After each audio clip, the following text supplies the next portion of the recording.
29, അതായത് സദൃശവാക്യം 24 29 തിരുവചനം. കത്തോലിക്ക ബൈബിളിലെ സുഭാഷിതങ്ങൾ 24 29 തിരുവചനം. നമുക്കെല്ലാവർക്കും ഏറ്റവും കൂടുതൽ അറിയേണ്ട ചില കാര്യങ്ങളാണ് ഇവിടെ പറഞ്ഞിരിക്കുന്നു. എന്നോട് പ്രവർത്തിച്ചതുപോലെ ഞാനും അവനോട് പ്രവർത്തിക്കും, അവൻ ചെയ്തതിന് ഞാൻ പകരം ചെയ്യും എന്ന് നീ പറയരുതേ. ദൈവത്തിന്റെ അരുത് എന്ന് പറയുന്ന വചനങ്ങളിലെ 10 കൽപ്പനകളിലെ വ്യാഖ്യാനിച്ചു വരുമ്പോൾ ഈ തിരുവചനങ്ങളുണ്ട്. പക്ഷെ നമ്മൾ പലപ്പോഴും പകരത്തിന് പകരം ചെയ്യാനായിട്ട് തുനിയുന്നു, ചിന്തിക്കുന്നു, പ്രവർത്തിക്കുന്നു, ആലോചിക്കുന്നു. എല്ലാ വിധത്തിലും നമ്മൾ ദൈവത്തിന്റെ വചനത്തിന് എതിരായിട്ട് നിൽക്കുന്നത് കൊണ്ട് നമുക്ക് വന്ന് സംഭവിക്കുന്ന കാര്യങ്ങൾ ദൈവം നമ്മുടെ കാര്യത്തിൽ ഇടപെടാതെ പോകും. എന്നോട് അവൻ അങ്ങനെ ചെയ്തില്ലേ, എനിക്കും അവനോട് അങ്ങനെ ചെയ്യണം. ഇല്ലെങ്കിൽ അവൻ അത് പറഞ്ഞില്ലേ, 2 പറയാതെ ഞാൻ ഇനി ഇരിക്കത്തില്ല. പകരത്തിന് പകരം നമ്മളെ പറഞ്ഞാലേ നമുക്ക് ഒതുക്കം വരുത്തുള്ളൂ, ഇല്ലെങ്കിൽ പ്രവർത്തിച്ചാലേ നമുക്ക് ഒതുക്കം വരുത്തുള്ളൂ. അവനൊന്ന് പഠിക്കട്ടെ, അവൻ അങ്ങനെ വിട്ടുകൊടുത്താൽ ശരിയാകത്തില്ലല്ലോ എന്നൊക്കെ നമ്മൾ സ്വയം നമ്മളോട് തന്നെ പറഞ്ഞുകൊണ്ട് ആ പ്രവൃത്തിയിൽ അത് കാണിക്കും. ചിന്തയിൽ കൂടി വരുന്ന ഏറ്റവും വലിയ ഒരു പാപത്തിന്റെയും നാശത്തിന്റെയും മേഖലയാണ്. അതുകൊണ്ട് പുറപ്പാടിന്റെ പുസ്തകം അവിടെ മോശയുടെ നിയമപ്രകാരം പറയുമ്പോൾ 21 അധ്യായത്തിലെ 24 തിരുവചനത്തിലേക്ക് നമ്മൾ കടക്കുമ്പോൾ അവിടെ വ്യക്തമായിട്ട് കാണുന്നുണ്ട്, കണ്ണിന് പകരം കണ്ണ്, പല്ലിന് പകരം പല്ല്, കൈക്ക് പകരം കൈ, കാലിന് പകരം കാല്. ഒരാള് പല്ലടിച്ചു വീഴ്ത്തിയാൽ അവന് പകരം അവന്റെ പല്ലും അടിച്ചു വീഴ്ത്തണമെന്ന് നമുക്കറിയാം. പുതിയ നിയമത്തിൽ ദൈവം പറഞ്ഞിട്ടുണ്ട്, ഒരു കർണത്തടിക്കുന്നവന് മറുകർണം കൂടി കാണിച്ചു കൊടുക്കാനാ പറയുന്നത്. പക്ഷെ പലപ്പോഴും നമുക്കതിന് സാധിക്കത്തില്ല. ഒരു പല്ലടിച്ചു വീഴ്ത്തിയെങ്കിൽ അവന് രണ്ട് പല്ലടിച്ചു വീഴ്ത്താനായിട്ടുള്ള ശൗര്യമായിട്ട്, ദേഷ്യമായിട്ട്, മുൻകോപമായിട്ട്, പ്രതികാര ചിന്തയുമായിട്ട് നാം പ്രവൃത്തിയിൽ കാണിക്കുകയും അതുപോലെ തന്നെ ആ പല്ലടിച്ചു വീഴ്ത്തിയതിന് പകരം നമ്മൾ അവന്റെ പല്ലടിച്ച് വീഴ്ത്തിയത് തന്നെയല്ല, അവന് തെറി വിളിച്ച് അഭിഷേകം ചെയ്തുകൊണ്ടായിരിക്കും അടിക്കുന്നത്. അതും അടിച്ചു വീഴ്ത്തിയാലും പിന്നെ അവന്റെ വേറെ വല്ലതും നശിപ്പിക്കാനുണ്ട്, അതുകൂടെ അടിച്ച് തകർത്ത് കളയും. പല്ലിന് പകരം പല്ലെന്ന് പറഞ്ഞുകൊണ്ട് പല്ല് മാത്രമല്ലായിരിക്കും കളയുന്നത്, അവന്റെ ബാക്കിയുള്ളതും കൂടെ അടിച്ച് നശിപ്പിച്ച് കളയും. അങ്ങനെ നമുക്കറിയാം പ്രതികാരങ്ങള് ഈ ലോകത്ത് കൂടിക്കൊണ്ടിരിക്കുന്ന ഒരു കാലഘട്ടങ്ങള്. ഒരാളെ വെട്ടിക്കൊന്നാൽ അടുത്ത ആ ഏരിയയില് മറ്റൊരു വന്ന് 2 വെട്ടിക്കൊല്ലും. കുത്തിയാല് അവൻ കുത്തുകൊണ്ട് മുറിവേറ്റെങ്കില് മറ്റവൻ പറയും അവനെ നമ്മളെ കുത്തിയില്ല, അവനെ കുത്തി കൊന്നുകളയാന്ന് പറഞ്ഞ് കൊന്നുകളയുന്ന ഒരവസ്ഥ. ഈ അവസ്ഥയിൽ നിന്നൊക്കെ ഒരു മോചനം വരാനാ കർത്താവ് പറഞ്ഞ, ഒരു കർണത്തടിക്കുന്നവനെ മറുകർണം കൂടി കാണിച്ചു കൊടുക്കുവാൻ. കർത്താവായ യേശു ഈ ലോകത്തിലേക്ക് വന്നത് മുഴുവനും പകരത്തിന് പകരം ചെയ്യാനല്ല, അതിന് പകരം നന്മയ്ക്ക് പകരം തിന്മ ചെയ്യാനല്ല പറഞ്ഞ്, തിന്മയ്ക്ക് പകരം നന്മ ചെയ്യാനാണ് കർത്താവ് പറയുന്നത്. അതുകൊണ്ടാണ് സുഭാഷിതം 17 അധ്യായം 13 വചനം പറയുന്നത്. സുഭാഷിതങ്ങള് 17 അധ്യായത്തിലെ 13 വചനം പറയുന്നു, ഉപകാരത്തിന് പകരം അപകാരം ചെയ്യുന്നവന്റെ ഭവനത്തിൽ നിന്ന് തിന്മ വിട്ടകലുകയില്ല. ഇങ്ങനെ പകരത്തിന് പകരം ചെയ്യുന്നവന്റെ ഭവനം നശിച്ച് നാരായണക്കല്ലാകും എന്ന ചുരുക്കം പറഞ്ഞാൽ, പകരത്തിന് പകരം നമ്മളെ ഉപകാരം ചെയ്യുന്നതിന് പകരം അപകാരം ചെയ്താൽ അല്ലെങ്കിൽ ഉപദ്രവം ചെയ്താൽ ചെയ്യുന്നവന്റെ ഭവനത്തില് വിപത്തുകളും രോഗങ്ങളും ദുഃഖങ്ങളും ദുരിതങ്ങളും ദാരിദ്ര്യവും പട്ടിണിയും വന്നു ചേരും. കാര്യം ഒരിക്കലും പകരത്തിന് പകരം നമ്മളല്ല ചെയ്യേണ്ടത് എന്ന് തിരുവചനങ്ങൾ നമ്മളെ പഠിപ്പിക്കുമ്പോഴേ, വീണ്ടും നമുക്കറിയാം ലേവ്യരുടെ പുസ്തകത്തിലെ 27 അധ്യായം 10 വചനം, പകരത്തിന് പകരം ചെയ്യാനായിട്ടാണ് നമ്മൾ പലപ്പോഴും നോക്കുന്നത്. ഇനി നേർച്ചകടങ്ങൾ നമുക്കറിയാം, തിരുനാളുകൾ കൂടിക്കൊണ്ടിരിക്കുന്ന ഒരു കാലഘട്ടമാണ്. ആഘോഷങ്ങൾ വലുതായിട്ട് നടന്നുകൊണ്ടിരിക്കുന്ന ഒരു കാലഘട്ടത്തിലേക്ക് പോവുക. കാര്യം വിശ്വാസം, ശരിക്കു പറഞ്ഞ വിശ്വാസം വിശ്വാസികളുടെ വലിയ സമൂഹമാണെന്ന് നമ്മളൊക്കെ പറയും ആൾക്കാരെ കാണുമ്പോൾ. അല്ല, അത് ആഘോഷങ്ങൾക്കും ആഡംബരങ്ങൾക്കും തിക്കും തിരക്കും ഉണ്ടാക്കുന്നുണ്ട്. എന്നാൽ ഒരു പ്രാർത്ഥനയ്ക്കോ വചനപ്രഘോഷണത്തിനോ വിശുദ്ധ കുർബാനയ്ക്കോ വലിയ പ്രാധാന്യമൊന്നും കൊടുക്കാറില്ല ഇവിടെ. അതുകൊണ്ടാണ് ലേവ്യരുടെ പുസ്തകത്തിൽ പറയുന്നത്, അവൻ മറ്റൊന്നിന് അതിന് പകരമാക്കുകയോ മറ്റൊന്നുമായി വെച്ചു മാറുകയോ ചെയ്യരുത്. നല്ലതിന് പകരം ചീത്തയോ ചീത്തയ്ക്ക് പകരം നല്ലതിനെയോ വെച്ചു മാറരുത്, പകരം വെച്ചു മാറരുത്. ഒരു മൃഗത്തെ മറ്റൊരു മൃഗവുമായി വെച്ചു മാറുന്നെങ്കിൽ രണ്ടും കർത്താവിനുള്ളതായിരിക്കും. അപ്പൊ നമ്മളെ ഇപ്പൊ ഞാൻ ഒരു ഭവനത്തിലെ വലിയ പ്രശ്നങ്ങൾ നടന്നുകൊണ്ടിരിക്കുക. അപ്പൊ അവിടെ ഒരുപാട് സ്ഥലങ്ങളിൽ പോയിട്ട് അവരുടെ പ്രശ്നങ്ങൾക്ക് പരിഹാരം കാണാനൊന്നും പറ്റുന്നില്ല. ആ അമ്മ മക്കളുമായിട്ട് എൻ്റെ അടുത്ത് വന്നപ്പോൾ പെട്ടെന്ന് അവരെ പ്രാർത്ഥിച്ചപ്പോഴേ പള്ളിമണി അടിക്കുന്നതായിട്ട് കണ്ടു. അപ്പൊ ഞാൻ ചോദിച്ചു, പള്ളിയിൽ മണി മേടിച്ചു കൊടുക്കാനായിട്ട് നിങ്ങൾ നേർന്നിട്ടുണ്ടോന്ന് ചോദിച്ചു. അപ്പം ഭാര്യ അപ്പം മരിച്ചുപോയി. അമ്മ പറഞ്ഞു, ബ്രദറെ, എൻ്റെ ഭർത്താവ് ഇങ്ങനെ നേർന്നതായിട്ട് എനിക്ക് അറിയാമെന്ന്. അപ്പം ഞാൻ പറഞ്ഞു, തീർച്ചയായിട്ടും ചേച്ചി അത് വാങ്ങിക്കൊടുക്കണമല്ലോ എന്ന് പറഞ്ഞു. അത് ഭർത്താവല്ലേ നേർന്നത്, അതിന് ഞാനെന്തിന് ചെയ്യണം എന്ന് ഭാര്യ ചോദിച്ചപ്പോൾ ഞാൻ പറഞ്ഞു, വിവാഹം എന്ന കുദാശയിൽ കൂടി ഇനി മേലിൽ നിങ്ങൾ രണ്ടുപേരല്ല പിന്നെയോ നിങ്ങൾ ഒന്നാണെന്ന് പറഞ്ഞു എന്ന് ദൈവം യോജിപ്പിച്ചതാ. ഇനിമേൽ നിങ്ങൾ രണ്ടല്ല ഒന്നാണ്. അപ്പൊ ഭർത്താവ് പറഞ്ഞു, ഭർത്താവ് മരിച്ചുപോയെങ്കിൽ അത് കൊടുക്കാതെ ആ കടം കിടക്കുന്നത് കൊണ്ട് നിങ്ങളുടെ കുടുംബത്തിലെ സാമ്പത്തികമായിട്ടും രോഗമായിട്ടും ഒരുപാട് പ്രശ്നങ്ങൾ വന്ന് സംഭവിക്കുന്നില്ലേ എന്ന് ചോദിച്ചപ്പോൾ അവര് പറഞ്ഞുണ്ട്, അതുകൊണ്ടാണ് ഞങ്ങൾ ബ്രദറിന്റെ അടുത്ത് വന്നത്. അതുകൊണ്ട് ബ്രദറെ എന്ത് ചെയ്യണം? ഞാൻ പറഞ്ഞു, നിങ്ങളുടെ പള്ളിയിലാണ് മണി മേടിച്ചു കൊടുക്കാൻ പറഞ്ഞെങ്കിൽ അവിടെ ആ പള്ളിമണി മേടിച്ചു കൊടുക്കണം. ഇവരവിടെ ചെന്നപ്പോൾ അച്ഛൻ പറഞ്ഞു, പൈസ തന്നാ മതി, ഇവിടെ മണിയുണ്ടെന്ന്. ആ മണിക്ക് പകരം പൈസ അല്ല നമ്മൾ കൊടുക്കേണ്ടത്, വെച്ചു മാറരുതെന്നാ പറഞ്ഞ്. മണി തന്നെ കൊടുക്കണം. വാഗ്ദാനം ചെയ്തത് അതാണ്, വാഗ്ദാനം ചെയ്തത് തന്നെ കൊടുക്കണമെന്നാണ് വചനം പഠിപ്പിക്കുന്നത്. അതുകൊണ്ടാണ് പറഞ്ഞ് മറ്റൊന്നിന് അതിന് പകരമാക്കുകയോ മറ്റൊന്നുമായി വെച്ചു മാറുകയോ ചെയ്യരുത്. ഉദാഹരണം പറഞ്ഞാല് ഒരു പശുവിനെ കൊടുക്കാൻ പറഞ്ഞു. ആ പശു രോഗം വന്ന് എല്ലും തോലുമായി. കൊടുക്കാന്ന് പറഞ്ഞ സമയത്ത് ഈ പശുവിന് രോഗം പിടിച്ച് കൊടുക്കാൻ പറ്റിയില്ല. വേറൊരു പശുവിനെ മേടിച്ചു കൊടുക്കുകയോ അതിന് പകരം പണം കൊടുക്കുകയോ ചെയ്യരുത്. ആ പശുവിനെ തന്നെ കൊടുക്കണം. നമ്മൾ അതിനെ കൊടുക്കാവുന്ന പറഞ്ഞാൽ അത് വെച്ചു മാറുകയോ അതിന് പകരം വേറെ എന്തെങ്കിലും ചെയ്യുകയോ ചെയ്യരുത്. അങ്ങനെ ചെയ്താല് നമ്മുടെ കുടുംബത്തില് ദോഷങ്ങൾ വിട്ടുമാറുകയില്ല എന്ന് ബൈബിള് പറയുന്നു. റോമാക്കാർക്ക് എഴുതിയ ലേഖനം 12-ാം അധ്യായം 17-ാമത്തെ വചനം പറയുന്നു, നമ്മളൊക്കെ എല്ലാവരും വെച്ചു മാറുന്നവരാ. പകരത്തിന് പകരം അത് നമ്മുടെ ശൈലി മാറ്റിയെടുക്കണമെന്ന് ദൈവത്തിന്റെ ആത്മാവ് പറയുക. ഇവിടെ റോമാക്കാർക്ക് എഴുതിയ ലേഖനം 12-ാം അധ്യായം 17-ാമത്തെ വചനം പറയുകയാണ്, തിന്മയ്ക്ക് പകരം തിന്മയോ തിന്മ ചെയ്യരുത്. ആരെങ്കിലും എന്തെങ്കിലും തിന്മ നമ്മളോട് പ്രവർത്തിച്ചാൽ അതിന് പകരം ഇട്ടാൽ നമ്മള് ആ തിന്മ ചെയ്യരുത്. ഏവരുടെയും ദൃഷ്ടിയിൽ ശ്രേഷ്ഠമായത് പ്രവർത്തിക്കാൻ ശ്രദ്ധിക്കുവിൻ. അതായത് തിന്മ ചെയ്തവന് നന്മ ചെയ്ത് അവന്റെ തിന്മയെ ഇല്ലാതാക്കണമെന്നാണ് പറയുന്നത്. അതുകൊണ്ട് ഒരു കാരണവശാലും നമ്മൾ നന്മയ്ക്ക് പകരം തിന്മ പ്രവർത്തിക്കരുത്. തിന്മയ്ക്ക് പകരം നന്മ പ്രവർത്തിക്കണം. തിന്മയ്ക്ക് പകരം തിന്മ ചെയ്യുന്നവന്റെ ഭവനം അല്ലെങ്കിൽ പ്രതികാരം ചെയ്യുന്നവന്റെ ജീവിതം നശിച്ച് ഒന്നുമില്ലാത്ത അവസ്ഥയിലേക്ക് പോകുമെന്ന് ദൈവത്തിന്റെ വചനം പറയുന്നു. അപ്പൊ നമ്മൾ വെച്ചു മാറാൻ പാടില്ല, പകരത്തിന് പകരം ചെയ്യാൻ പാടില്ല. ബൈബിളിൽ ഒരുപാട് വചനമുണ്ട്. മകൻ മീൻ ചോദിച്ചാൽ പകരം പാമ്പിനെ കൊടുക്കുമെന്ന്. അപ്പൊ ഇതൊക്കെ ദൈവത്തിന്റെ യേശുക്രിസ്തു വന്നതിന് ശേഷമുള്ള വചനങ്ങളാ. നിങ്ങളുടെ മകൻ മമ്മി മീന്താ എന്ന് ചോദിച്ചാൽ നിങ്ങൾ മീന് പകരം പാമ്പിനെ കൊടുക്കുമോ എന്ന്? ഒരിക്കലുമില്ല. പകരം ചെയ്യണം. അത് പകരം വെച്ചു മാറാൻ പാടില്ല, പകരം ചെയ്യാൻ പാടില്ല.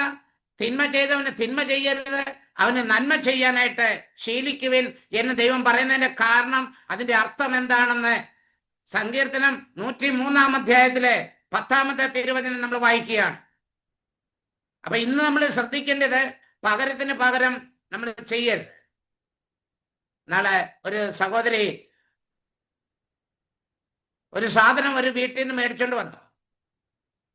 അത് തിരിച്ചു കൊടുക്കാൻ പറ്റിയില്ല, നോക്കിയിട്ടൊന്നും കാണുന്നില്ല. അതിന് പകരം അവർക്ക് പൈസ കൊടുക്കട്ടെ എന്ന് ചോദിച്ചു. അവർ പറഞ്ഞു എനിക്ക് വേണ്ട, എനിക്ക് എൻ്റെ സാധനം തന്നെ മതിയെന്ന്. അതിന് പകരം അതുപോലൊരു സാധനം മേടിച്ചു തരട്ടെ എന്ന് ചോദിച്ചു. അതും പറ്റത്തില്ലെന്ന് പറഞ്ഞു. അപ്പം പകരത്തിന് പകരം കൊടുക്കാന്ന് പറഞ്ഞപ്പോൾ അവരത് അംഗീകരിക്കാൻ തയ്യാറല്ല. അതൊരിക്കലും കിട്ടാനും സാധ്യതയില്ല എന്ന് പറഞ്ഞു. ഞങ്ങൾ അന്വേഷിച്ചിട്ട് കാണുന്നില്ല, ഇല്ലെങ്കിൽ വേണ്ട എന്ന് ആ വ്യക്തി പറഞ്ഞു.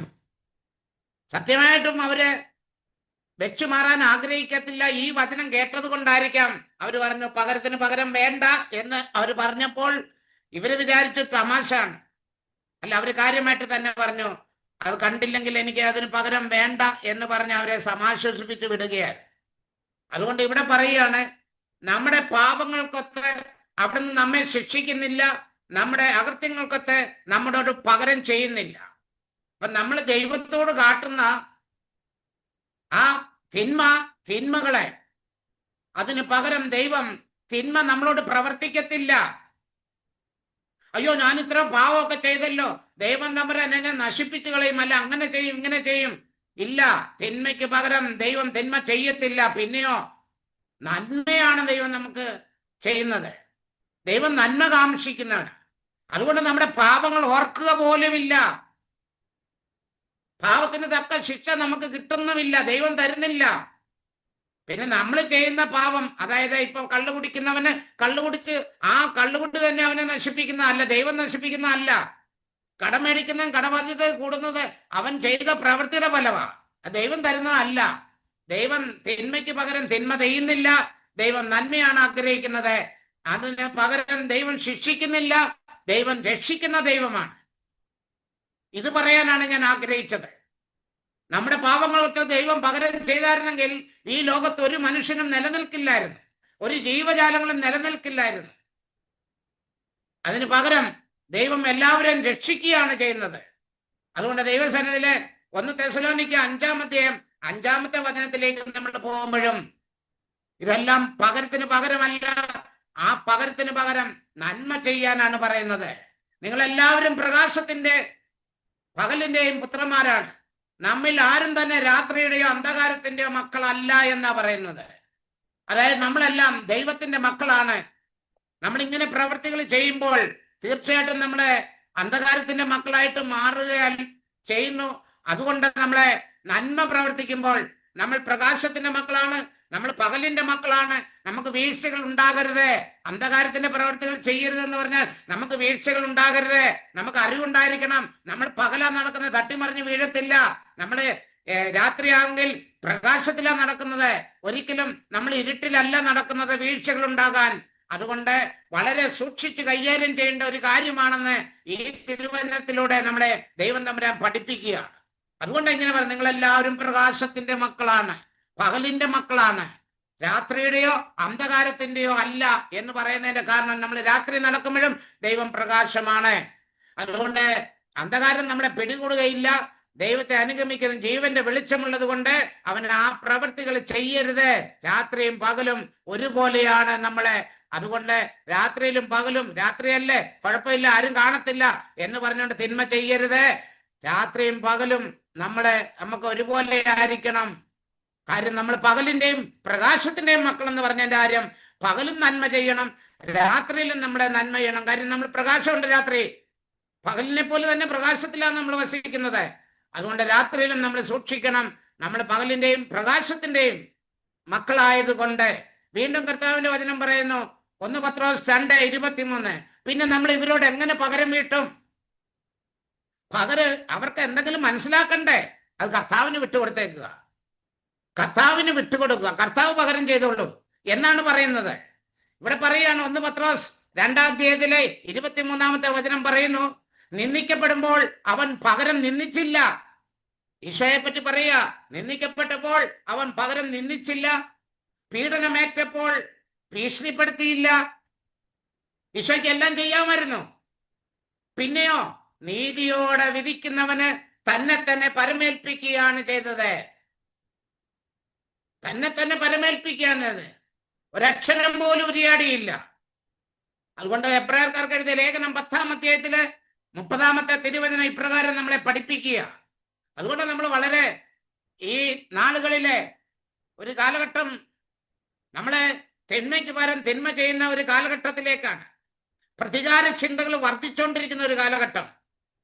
ഏതെങ്കിലും വിധത്തില് ഒന്നിനു പകരം രണ്ട് എന്ന് പറഞ്ഞുകൊണ്ടാണ് ഇന്നത്തെ ജീവിതം. മറ്റൊരുവൻ നന്നാകുന്ന ഇഷ്ടപ്പെടാതെ അവനെ നശിപ്പിച്ച് കാണിക്കാനാണ് നമ്മൾ ആഗ്രഹിക്കുന്നത്. അവനെ തേജോവധം ചെയ്യാനായിട്ട് നമ്മളെ കാണുന്നുണ്ട്. മീഡിയയിലും സമൂഹത്തിലുമൊക്കെ എല്ലാ പ്രവൃത്തികളും ആ ഒരു അവസ്ഥയിലേക്ക് മാറിയിരിക്കുക. അതുകൊണ്ടാണ് ഇവിടെ പറഞ്ഞത്, ഞാൻ പകരം വീട്ടും എന്ന് കർത്താവ് തന്റെ ജനത്തെ വിധിക്കുമെന്നും പറഞ്ഞവനെ നാം അറിയുന്നു. അപ്പം പകരം വീട്ടുന്ന ആരാണ്? ദൈവത്തിന്റെ കരങ്ങളാണ്. അതുകൊണ്ട് ഞാൻ പകരം വീട്ടും എന്ന ഒരു കാരണവശാലും നമ്മൾ പറയരുത്. പകരം വീട്ടുന്നത് ദൈവം തമ്പുരാനായിരിക്കും. നമുക്ക് വേണ്ടി പ്രതികാരം ചെയ്യുന്നത് ദൈവത്തിന് വിട്ടുകൊടുക്കാനാണ് പറയുന്നത്. അതുകൊണ്ട് ഒരു കാരണവശാലും ഞാൻ പകരം വീട്ടും, ഞാൻ തിന്മ ചെയ്യും, അല്ലെങ്കിൽ അവനെ ഞാൻ ഇല്ലാതാക്കി കളയും, അങ്ങനെ ചെയ്യും, ഇങ്ങനെ ചെയ്യും എന്ന് നീ ഒരു കാരണവശാലും പറയരുത്. പറഞ്ഞാൽ നമ്മുടെ ഭവനത്തിൽ നിന്ന് തീരവ്യാധികളെ, രോഗങ്ങളെ, ദുഃഖങ്ങളെ ഒഴിയത്തില്ല. കാര്യം നമ്മൾ തിന്മയ്ക്ക് പകരം തിന്മ ചെയ്യുന്നത് കൊണ്ട് ഡബിൾ ഇരട്ടി ദോഷമായിരിക്കും നമ്മുടെ ജീവിതത്തിലും ഭവനത്തിലും ഉണ്ടാവുക.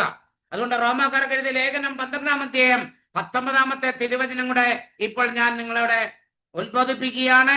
പ്രിയപ്പെട്ടവരെ, പ്രതികാരം നിങ്ങൾ തന്നെ ചെയ്യാതെ, അതവിടെ വ്യക്തമായിട്ട് പറയുക, പ്രതികാരം നിങ്ങൾ തന്നെ ചെയ്യാതെ അത് ദൈവത്തിന്റെ ക്രോധത്തിന് വിട്ടേക്കുക.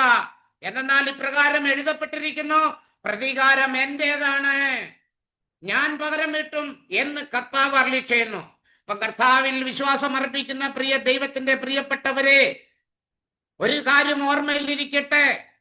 ഈശോ കടന്നു വന്ന് പകരത്തിന് പകരം പല്ലിന് പകരം പല്ല്, കണ്ണിന് പകരം കണ്ണ് എന്ന് മോശയുടെ നിയമത്തിൽ പറഞ്ഞിരിക്കുന്നത് പോലെ ഇവിടെ ഈശോ പറഞ്ഞിരിക്കുന്നത് ഒരു കർണത്തടിക്കുന്നവന് മറുകർണം കൂടി കാണിച്ചു കൊടുക്കാനാ പറഞ്ഞേക്കുന്നത്. പകരം നിങ്ങൾ തിന്മയ്ക്ക് പകരം തിന്മ ചെയ്യരുത്. ചെയ്താൽ നീ നിന്റെ കുടുംബം നാശത്തിന്റെ പടുകുഴിയിലേക്ക് പോകും. ഇന്നത്തെ ഒരു കാലഘട്ടത്തിന്റെ ഏറ്റവും വലിയ പ്രത്യേകത, തിന്മ വർദ്ധിച്ചിരിക്കുകയാണ്. തിന്മയ്ക്ക് പകരം തിന്മയാണ്. ഒരു കൊലപാതകം നടന്നാൽ അവിടെ പിന്നെ കൊലപാതകങ്ങളുടെ വലിയൊരു കണക്കിൽ ലിസ്റ്റാണ് വരുന്നത്.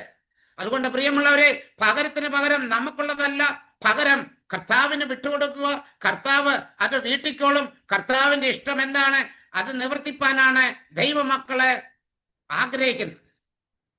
പലപ്പോഴും ക്രൈസ്തവ സമൂഹത്തെ പീഡിപ്പിക്കുമ്പോഴും പള്ളികളും അതും ഇതുമൊക്കെ ഇടിച്ചു കളയുമ്പോഴും വചനപ്രഘോഷകനൊക്കെ ചെയ്യുന്ന മക്കളെ ഞാൻ പോലും പലപ്പോഴും ചിന്തിച്ചിട്ടുണ്ട്. നമ്മളൊക്കെ കൈയും കെട്ടി നോക്കി നിന്നിട്ടാ ഇമാര് കയറി നമ്മുടെ ദേവാലയങ്ങളും അതും ഇതുമൊക്കെ അടിച്ചു തകർക്കുന്നത്. അവർക്കും വേദനിക്കാൻ വേണ്ടി നമുക്ക് 1-2 അവരുടെയും പള്ളികളും അല്ലെങ്കിൽ അവരുടെ ആരാധനാലയങ്ങളും ഒക്കെ നമുക്ക് നശിപ്പിച്ചാൽ അവർക്ക് മനസ്സിലാകും ഇവർ പ്രതികരിക്കുന്നവരാണെന്ന്. പക്ഷെ ആ പ്രതികാര ചിന്ത വർദ്ധിക്കുവല്ലാതെ കുറയേയില്ല. നമ്മളെ പഠിപ്പിച്ചേക്കുന്ന ഒരു കർണത്തടിക്കുന്നവനെ മറുകർണം കൂടി കാണിച്ചു കൊടുക്കാനാണ്. അതുകൊണ്ട് പ്രിയമുള്ളവരെ, പ്രതികാരം നമുക്കുള്ളതല്ല, അത് ദൈവത്തിന്റെ ഇഷ്ടത്തിന് വിട്ടുകൊടുക്കുക. അങ്ങനെയെങ്കിൽ ഈശോയെ പീഡിപ്പിച്ചവരെ ഈശോയ്ക്ക് പീഡിപ്പിക്കാമായിരുന്നു, ദൈവമല്ലായിരുന്നോ? പക്ഷേ ദൈവമായിരുന്നിട്ടും അത് കണക്കിലെടുക്കാതെ മനുഷ്യനായി തന്നെ എല്ലാം സഹിച്ചു. ഒരു അക്ഷരം പോലും ഉരിയാടിയില്ല, മൗനം പാലിച്ചതുപോലെ പ്രതികാരം കർത്താവിന് വിട്ടുകൊടുക്കുന്നവരാണ് ഈ ലോകത്തെ വിജയക്കൊടി പാറിപ്പറക്കാനായിട്ട്. എല്ലാവരുടെ മുമ്പിൽ നിനക്ക് ഉയർച്ച, എല്ലാവരുടെ മുമ്പിൽ നീ മാന്യനായിട്ട് നടക്കാൻ നിനക്ക് സാധിക്കും. പകരത്തിന് തിന്മയ്ക്ക് തിന്മ ചെയ്യുകയാണെങ്കിൽ നമ്മുടെ ജനം വെറുക്കും. അയ്യോ, ഇവര് പ്രാർത്ഥനക്കാരാണ്, ഇവൻ ക്രിസ്തുവിന്റെ ആളല്ലേ, ക്രിസ്തു പറഞ്ഞൊന്നും ഇവനില്ലല്ലോ, ഇവൻ പ്രവർത്തിക്കുന്നില്ലല്ലോ എന്നൊക്കെ പറഞ്ഞ് ക്രിസ്തുവിന്റെ നാമം പോലും ദുഷിപ്പിക്കാൻ കാരണമാകുന്നത് ക്രിസ്ത്യാനികളിൽ നിന്നുണ്ടാകുന്ന പ്രതികാരങ്ങളാണ്. ക്രിസ്ത്യാനികളെ ക്രിസ്തുവിനെ അനുഗമിക്കുന്നില്ല. അതുകൊണ്ട് വിശ്വാസികളും പ്രാർത്ഥനക്കാരുമായ നമ്മൾ ചിന്തയിൽ പോലും പ്രതികാരം വരാൻ പാടില്ല. എന്ന് പ്രസംഗിക്കാൻ എനിക്ക് സാധിക്കും. പക്ഷേ പ്രതികാര ചിന്തകള് പലപ്പോഴും മനുഷ്യരായ നമ്മളെയൊക്കെ അലട്ടുന്നുണ്ട്. പക്ഷെ നമ്മൾ പലപ്പോഴും മനുഷ്യരായി പോയില്ലേ എന്നൊക്കെ ഒരു ന്യായീകരണമുണ്ട്. ഈശോ മനുഷ്യനായി തന്നെയാണ് ജീവിച്ച് നമുക്ക് മാതൃക കാട്ടിയതെങ്കിൽ നിശ്ചയമായിട്ടും അയ്യോ ഞാൻ മനുഷ്യനല്ലേ, ഞാൻ ബലഹീനനല്ലേ, അങ്ങനൊക്കെ സംഭവിച്ചു പോകുമല്ലോ, നമ്മൾ ദൈവമൊന്നും അല്ലല്ലോ എന്ന് പറയരുത്. കർത്താവ് പറഞ്ഞു, എന്നെ ശക്തനാക്കുന്നതിൽ കൂടി എനിക്ക് എന്തും ചെയ്യാൻ സാധിക്കുമെന്ന് ഫിലിപ്പിയർ 4:13 പറഞ്ഞിട്ടില്ലേ? അതുകൊണ്ട് പ്രിയമുള്ളവരെ, ഞാനിവിടെ അവസാനിപ്പിക്കുകയാണ്. ഇന്ന് തിന്മയുടെ വലിയ ഒരു സമൂഹം, അല്ലെങ്കിൽ തിന്മയുടെ ആസക്തി ഈ ലോകം മുഴുവനും നിറഞ്ഞു നിൽക്കുന്ന, പ്രതികാര ചിന്തകൾ നിറഞ്ഞു നിൽക്കുന്ന ഒരു കാലഘട്ടത്തിലാണ് നമ്മൾ ജീവിക്കുന്നതെങ്കിൽ യേശു ക്രിസ്തുവിനോട് ചേർന്ന് ദൈവത്തിന് പ്രതികാരം വിട്ടുകൊടുത്തുകൊണ്ട് നമ്മുടെ ജീവിതത്തെ ധന്യമാക്കി സമാധാനത്തോടും സന്തോഷത്തോടും നമുക്ക് ജീവിക്കാം. ഈ ലോകത്തേക്കൊന്നും കൊണ്ടുവന്നിട്ടില്ല, ഒന്നും കൊണ്ടുപോകാൻ നമുക്ക് സാധിക്കത്തുമില്ല. അതുകൊണ്ട് നമ്മൾ ഉള്ളത് കൊണ്ട് തൃപ്തിപ്പെട്ടുകൊണ്ട് നമുക്ക് ജീവിക്കാം. ദൈവം നമ്മെ അനുഗ്രഹിക്കട്ടെ. പിതാവിന്റെയും പുത്രന്റെയും പരിശുദ്ധാത്മാവിന്റെയും നാമത്തിൽ ആമേൻ.